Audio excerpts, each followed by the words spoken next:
watching my speeches on that South by Southwest was like going to a TEDx conference where the speaker just says, "You're all doomed."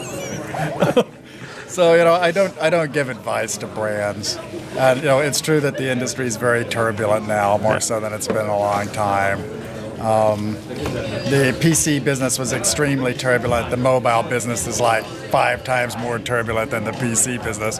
And somewhere on the far side of the mobile business, we've got something else, which might be something like ubiquitous augmentation. And I expect that to be like radically unstable. Just like get up in the morning and reformat everything, kind of unstable. So, what happens in the world deprived of gadgets? What happens when you just wave your hands at things, leap motion style, and things occur and you don't have gadgets like yours? Alan Kay prophesied this long ago. He said that eventually computers would vanish into walls and furnishings. There's a lot of hints of that here. I'm like deliberately choosing the panels where things like that are talked about.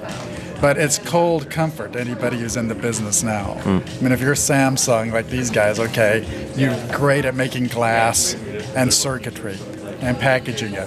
But what happens when you're like part of the infrastructure, or what happens when you're a commodity and people just lick and stick the products on the corners of things at, low or zero cost?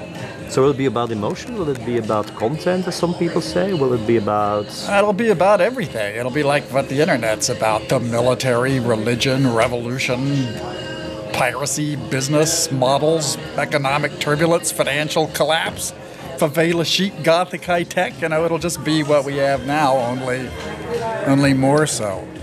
But, the problem is, like, thinking you can start now and outsmart that over, like, a 15-year period. The more rapidly there is churn, the less likely you are to be able to hold on.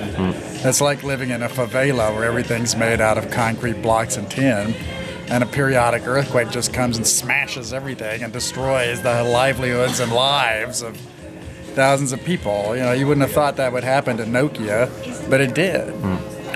So I don't like to give people advice because I could have given Nokia advice and it would not have helped them. So it's about adapting, it's about evolving very rapidly. Well, it's more about like living in a favela where there's just lots of natural disasters and lifespan is very short and a lot of people are poor a lot of the time and there's sort of no consistent branding and very little in the way of organized justice or business. It's just that's the model. That's the business model for the industry in a depression.